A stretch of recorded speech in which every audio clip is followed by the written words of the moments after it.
saying you gotta do what you feel. Might want to get We're them never sooner always than been, you know. I would like to call this regular November 14th board meeting to order. Can we have a roll call, please? Mrs. Buckley? Here.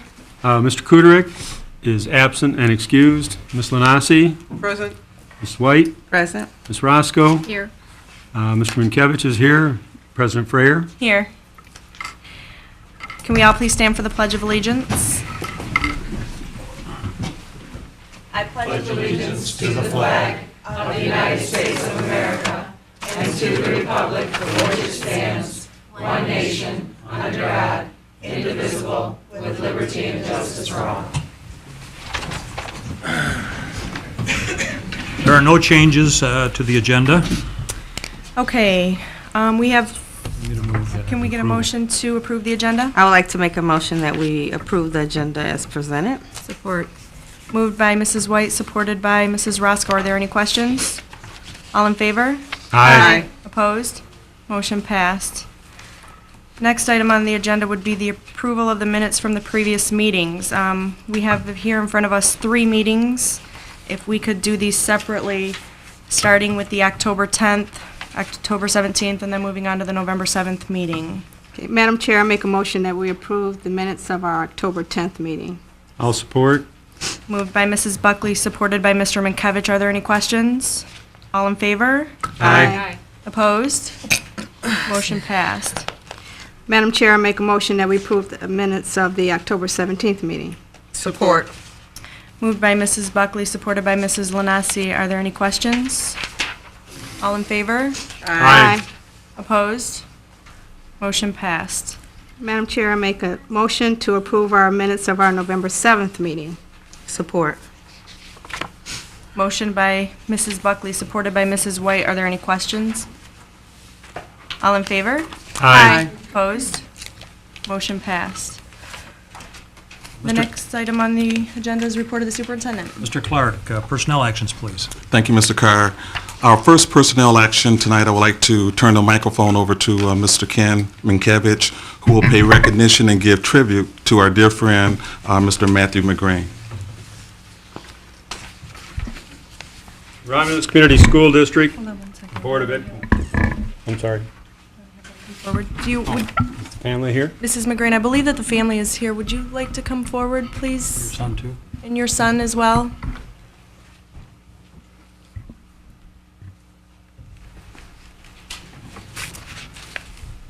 Kind of closer. Romulus Community School District, Board of Education Resolution.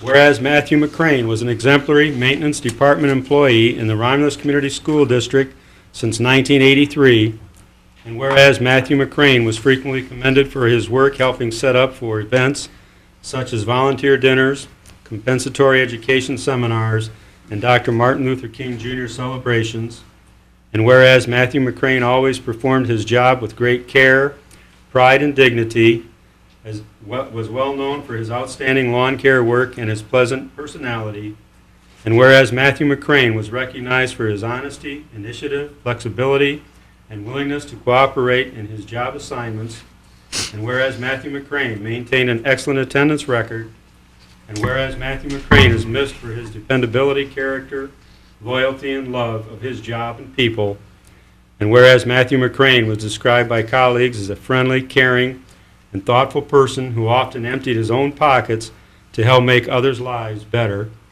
and whereas Matthew McCrane was very proud of his family and often related stories that showed his fondness for his wife Tammy and the noteworthy academic achievements of his son Jesse, and whereas Matthew McCrane was loved by the entire Romulus educational community, and whereas Matthew McCrane will always live in our hearts.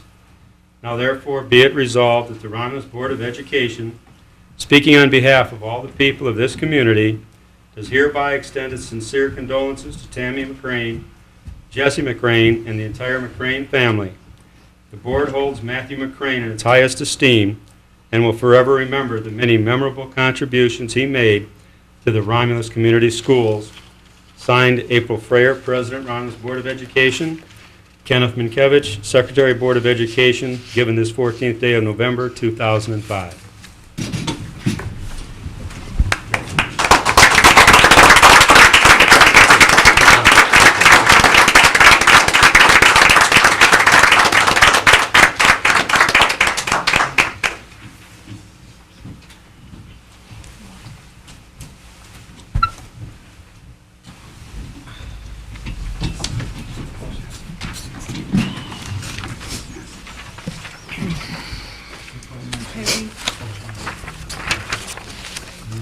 We need a motion to approve the resolution.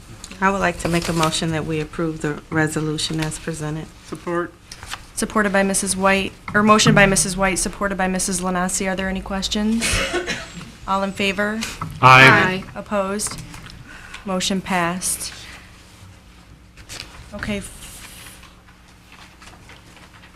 Folks, if you've come for that purpose, you're certainly welcome to leave at any time during the meeting. It's not necessary that you sit through this, and you're not being rude by leaving, so if you decide to leave now or anytime during the meeting, it's certainly fine with the board. Go ahead, Ed, with the other personnel actions. Madam President, members of the board, our next personnel action. A motion is needed by the board to approve the settlement agreement and release and discharge of all claims between the school district, Wayne County MEA, NEA, and Ms. Natalie Montague. Madam President, I'll make a motion that we approve the settlement agreement and release and discharge of all claims between the school district and Wayne County MEA, NEA, and Natalie Montague. Support. motion by Mr. Mankiewicz, supported by Mrs. Buckley. Are there any questions? All in favor? Aye. Opposed? Nay. Motion passed. Second personnel action, a motion is needed by the board to accept the employment of personnel as submitted. Ms. Christina LaForest, second grade teacher at Romulus Elementary School. Ms. Jennifer Mankiewicz, kindergarten teacher at Merriman Elementary School. Ms. April Slater, media specialist, Romulus Middle School. I'd like to make the motion that we accept the employment of personnel as submitted. Support. Motion by Mrs. Lanasi, supported by Mrs. White. Are there any questions? All in favor? Aye. Aye. Madam Opposed? President, I'll Yes. have to abstain. Motion passed.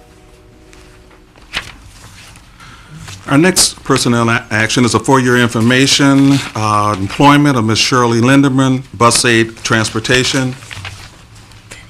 And our final personnel action, motion needed by the board to accept the retirement of Mr. Bill Routhier. Madam President, I'll make the motion that we accept the retirement of Mr. William Routhier. Support. Motion by Mr. Mankiewicz, supported by Mrs. Buckley. Are there any questions? All in favor? Aye. Opposed? Motion passed. Thank you. Thank you. The bills for payment are listed before you. There's a summary of the various registers, and it's quite a long summary this time since we did not have a second regular meeting in October. The bills listed would be for $1,484,208.78. Would recommend the approval of the payment of these bills at this time. I would like to make a motion that we approve the bills to be paid as submitted. Support. Motion by Mrs. White, supported by Mrs. Buckley. Are there any questions? All in favor? Aye. Opposed? Motion carried. Thank you very much. Mr. Dolan, presentation today. Thank you, Mr. Carr, members of the board. Just as a way of background, the board may remember that we received a Reading First grant approximately 3 years ago. Kathy, as you know, is the facilitator of the grant. She is an employee of the state. She has worked with our staff for this is the third year, I believe? No, last year. Oh, that's right, Betsy did it before you did. We've received approximately about $2.5 million over the last 3 years to implement this grant. The focus of the grant is to increase reading achievement for our K through 3 students. Kathy has with her a number of her facilitators. Kathy.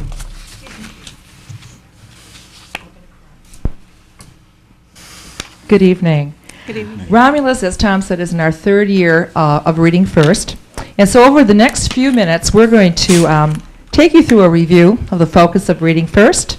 We're going to take a peek at some of the data, and then a picture walk through some of our schools to show you center time, differentiated instruction, and parent involvement. Reading First, though, is important to remember, is a structure. You want to flip to the next one? It's not a program. Mistakenly, people think our new Houghton Mifflin program that we have in the district is Reading First.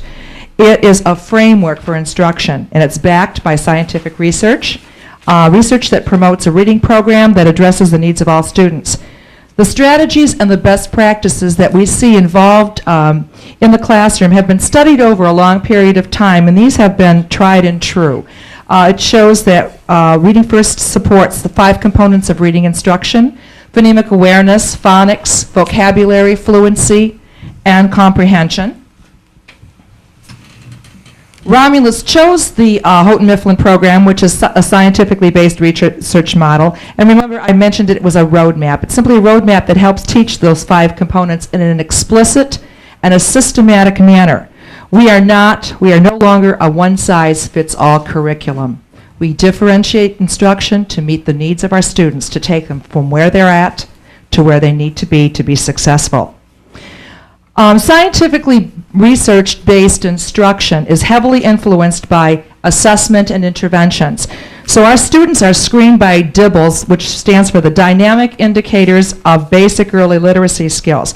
And this helps us determine how effective our reading program is in teaching our students and help them to achieve the best possible education they could get in meeting state grade level standards and benchmarks.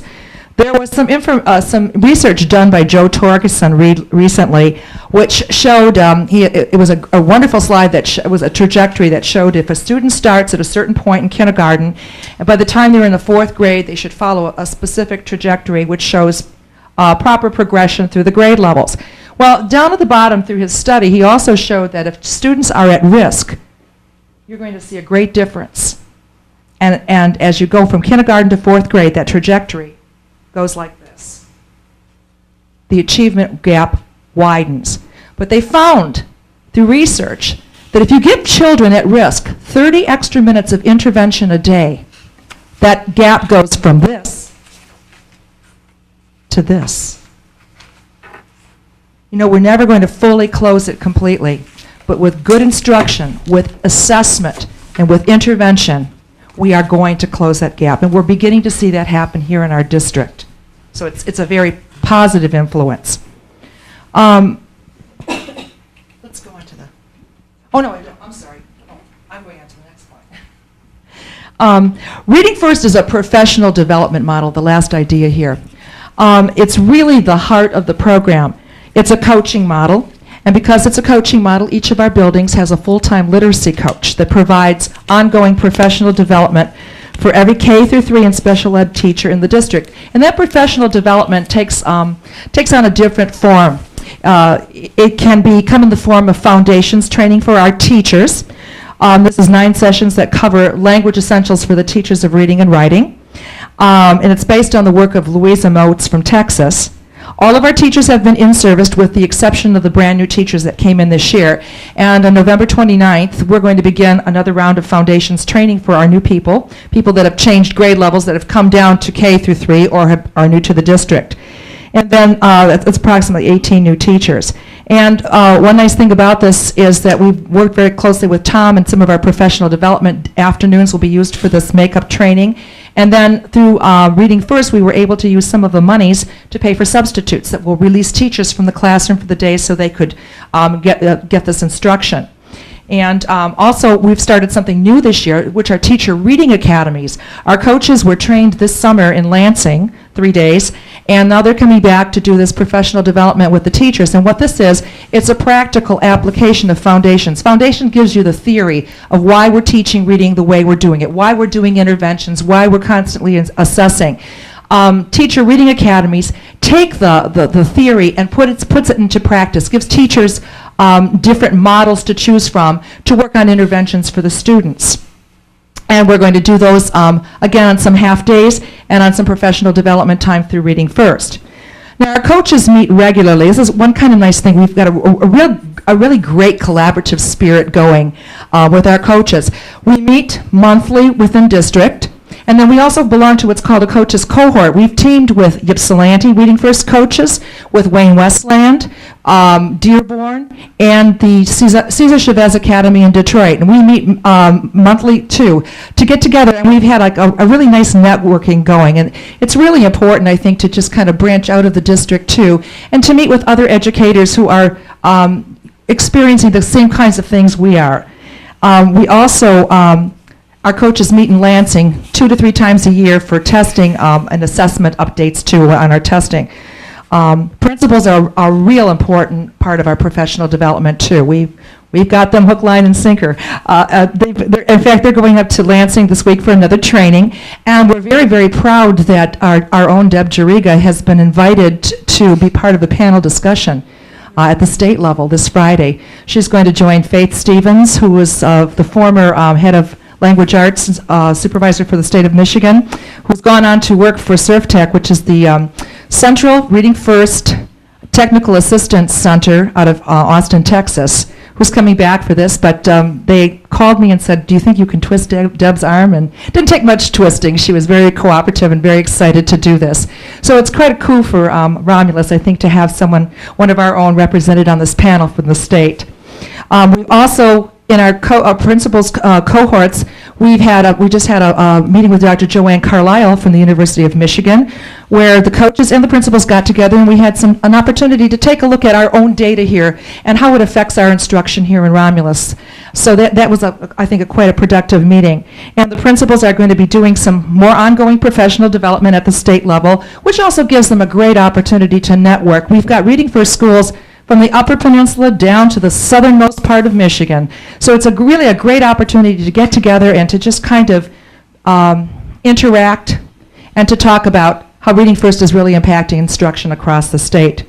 But the most important professional development piece, I think, is what our coaches do every day in the schools. The coaches are in the classrooms working with the teachers.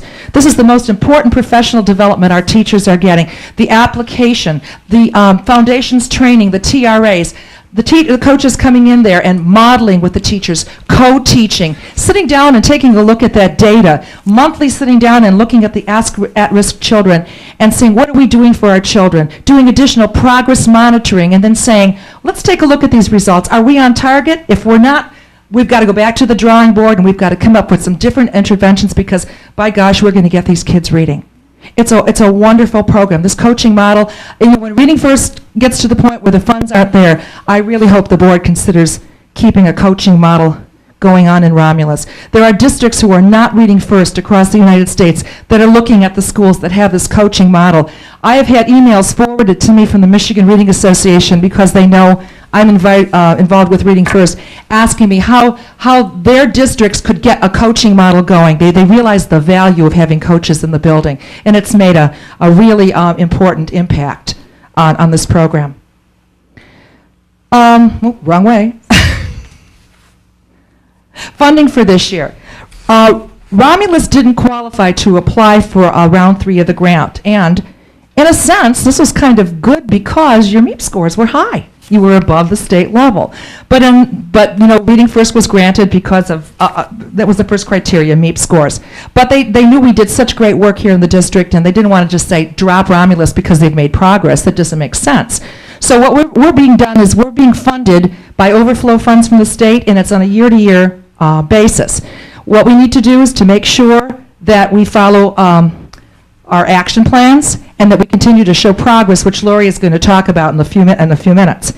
And each building this year has been funded at a $112,500 amount.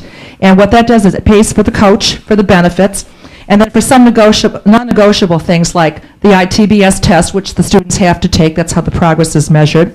It also pays for ITBS scoring. It pays for doubles testing, the materials, and the dollar per person per student cost to process this throughout the course of the year. Pays for substitute services when the teachers are doing the DIBELS testing throughout the year. Substitutes will go over and cover the classes so the teachers can test the children. And that's one thing Reading First insists on, that the testing is done by the classroom teacher. The teacher has to see where the children are and where they're going. They are the primary interventionists in the classroom. And so there's not a lot of money left over from that budget when you start adding all these things together. We are very, very fortunate that the state allocated, I believe it was $11,000 extra during the summer, so we got a jump start, ordered our ITBS for this year, and then also ordered 3 different book studies titles for our teachers so that when they go to mandatory grade level meetings every week, and a part of that would be a book study, that we do have some resources to use on current research that supports reading first. And the key thing to remember here is that we can be refunded for the next 2 years if we continue to show progress. So I'm going to turn the mic over to Lori Russell from Barth, who's going to talk a little bit about Romulus data and how far we've come in the last 2 years. Hi. As Kathy said, I'm Lori Russell. I'm from Barth Elementary School, and this is my first year as a literacy coach. What we're looking at this year up on our screen is our data. Actually, our data. And these data will, as you know, we are a data-driven curriculum. The teachers analyze data, and we use that data to decide how we're going to move forward with our students. As you look at this, you'll see that the periwinkle colored bars are the state, and the maroon ones are Romulus. The graph at the top of the screen is a comparison of our percentile rankings with the state percentile rankings. And this is an analysis of the students who fall below the 25th percentile, which would be below the 25th level of students in the nation, since percentile rankings are rankings and not percentages. So you would want our scores to be much lower than those of the state, and as you can see, they are. Actually, they're quite considerably lower. And at the bottom of the screen, you'll see that we have the 50th percentile, students above the 50th percentile. That would be the students in the top half of the nation. And you'll see that Romulus exceeds or meets the state standards across grade levels, first, second, and third. This is the data from the first year at the end of the first year of the implementation of the grant. And I think that all the teachers in Romulus were pretty happy with this as a starting point. This is last year's data, and last year's data will show you again the percentile ranking for the students falling below the 25th percentile in Romulus compared to the state. You'll see that this graph, it looks a little bit different. What needs to be considered are the individual student dynamics of each classroom. They're going to fluctuate a little bit each year, even with the implementation of good, solid research-based practices. At the bottom of the chart also, you'll see, again, the students falling above the 50th percentile, and both the state and Romulus have made dramatic gains just since the beginning of Reading First. And we're keeping pace and doing a little bit better than those students in the rest of the state. Are there any questions about the data that I can answer? Okay. Then I will go on and let Kara do her part. Oh, data walls. Forgot about the data walls. In order to help the teachers make sense of this data in their classroom, and in order to make that most useful for people who come in on an occasional basis, like the principal of the building who wants to know how things are going, every building has one manner, and it might be different from another building's manner, of keeping track of the data in a very visual format. At the top, you'll see some pocket charts that are being used by some teachers or some coaches in our district. Every student has their own card and their score for different portions of the test. LNF would be letter naming fluency, PSF would be phoneme segmentation fluency. Those are different tests or assessments given within DIBELS. As the students make progress on their tests, because they're administered the same test 3 times yearly, and also with progress monitoring, their cards are moved up on the chart so that people can see how many students do we have up here, how many students are in the middle, how many students are at the bottom, and how many students do we need to move. At the bottom, you'll see another format, which is a blown up version of what we get as coaches when we put the data into the computer system. It kind of spits out a graph for us, and we have one coach who decided to just make that very large and add some colors to it, so at each time, now next time she might use yellow on top of the pink, and so it will have the pink color and then it will have the yellow color to show the progress. It makes it very visual for the teachers, and it really helps them to analyze what's happening in their classroom and help to assess how they're doing and how their students are progressing. Okay. Who are the coaches? There are 6 coaches in the district because there are 6 elementary schools. Lisa Zaley is at Wick. Tiffany Markovich is at Merriman. Lisa Ramondanes is at Hale Creek. Pia Chasney is at Romulus Elementary. Lori Russell is at Barth, and I'm at Corey. And what do we do throughout the day? We team teach, we go into the classrooms, and we work collaboratively with the teachers so that we are modeling for the students and we are also modeling for the teachers. We help out during center time because there are a lot of things going on. So we pop into the classrooms and we work with different groups of students while the teachers work with their neediest children. We may take over the class while the teachers are testing their students so that they can keep up-to-date data on their students. And we work with the children, but we're never responsible for one specific group because the teachers are the main interventionists. The teachers are the most important instruction for those students.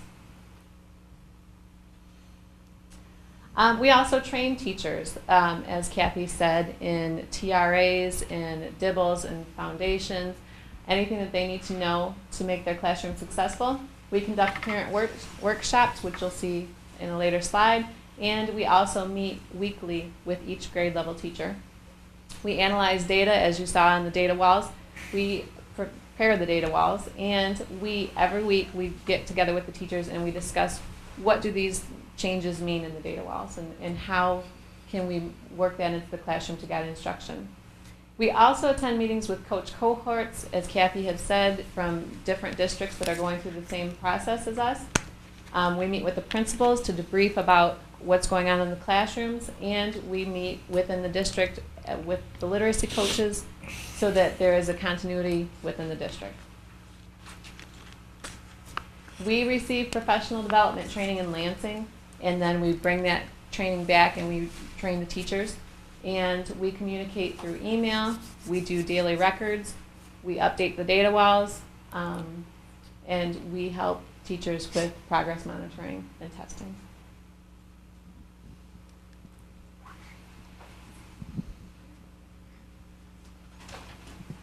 Hello. I'm going to address the center part of our day. Centers are an area within the classroom where the students work alone or interact with one another using instructional materials to explore and expand their literacy. It is a place where a variety of activities reinforce and or extend learning, often without the assistance of the classroom teacher. It is a time for children to practice reading, writing, speaking, listening, and working with letters and words. Reading First teachers in Romulus are very center-oriented. A major portion of the 2-hour reading block is dedicated to centers. Read teachers will come into the classroom at this time to assist teachers with centers, work with a small group of students, or work one-on-one with students. They may also monitor students while the teacher instructs small groups. Interventions also take place during this time. The teacher will see small groups of students and instruct them based on what they need. For example, a teacher may work with one group on phonemic awareness, another on fluency, and a third on vocabulary.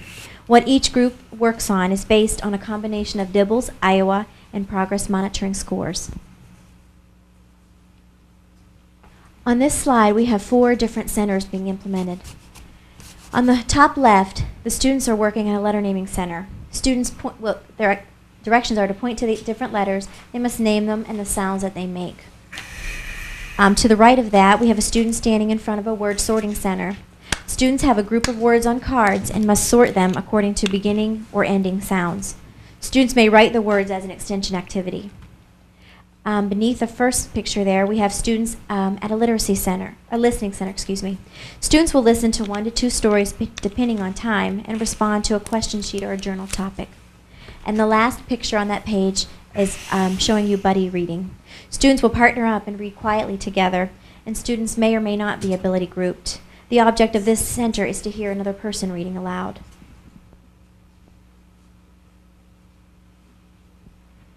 The first picture on this particular slide shows a student using what are called Elkonin boxes, and it helps them address the sounds in words and build words. The second slide to the right is students using a computer during their center time. Students work on Compass Learning Odyssey and other programs on the internet such as StudyDog.com and Starfall.com. And the neat thing about our Odyssey lessons is they can be individualized for each student to meet their needs. Down at the bottom left, we have a big book center. Students read with a partner or a small group or also on their own a story from a big book. Then they may complete an activity such as finding words they know in the big book. And the last picture is of a writing center. Students work on a variety of activities such as letter writing, writing descriptive paragraphs, helping someone revise and edit a paper, practicing correct letter formation, or working on pieces from a writing workshop. This slide shows other examples of students working in centers. The first three pictures are of activities that we previously described, like buddy reading, computers. The last picture on the right is of an overhead center. This is a second grade class. They have a poem put up on the overhead. Their job is to read it out loud, and there are response questions that go along with the poem to test the student's comprehension of the reading topic.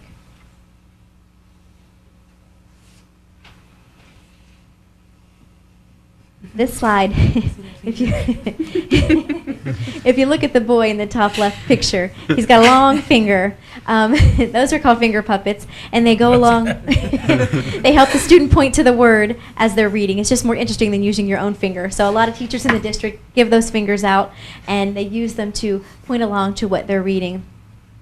The second picture on the right, there are students working on a chart, a fluency chart.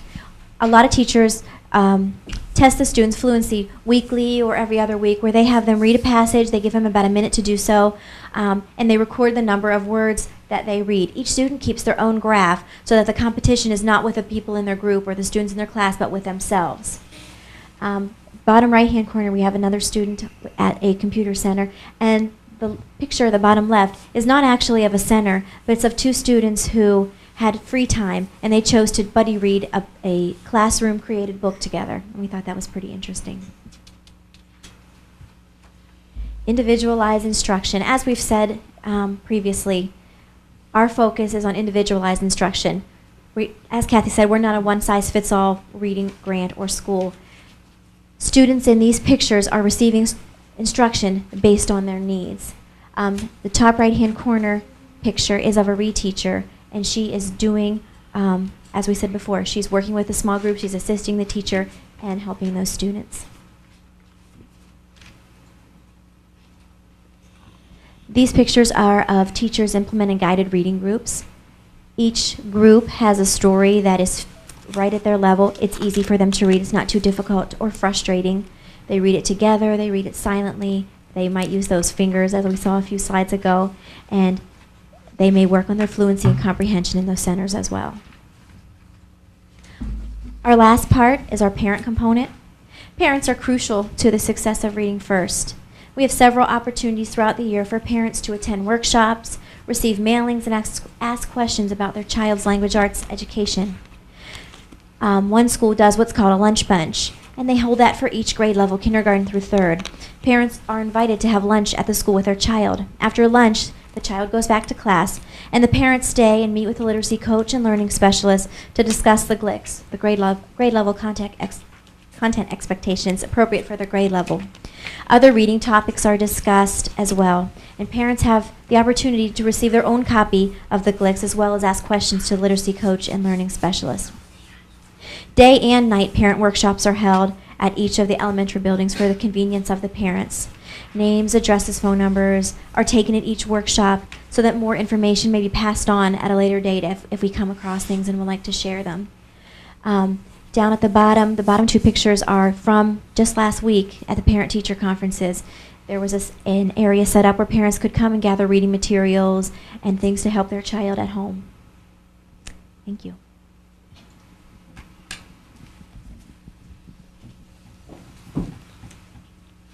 Are there any questions? As you can see, we put a lot of time and energy into this. This really does coordinate well with the overall district approach of teaching and learning. We're fortunate to have Kathy and the 6 facilitators. They support and supplement our approach significantly. And the test scores, we met with Dr. Joanne Carlisle from U of M, were significant. The bad news is they may be too good.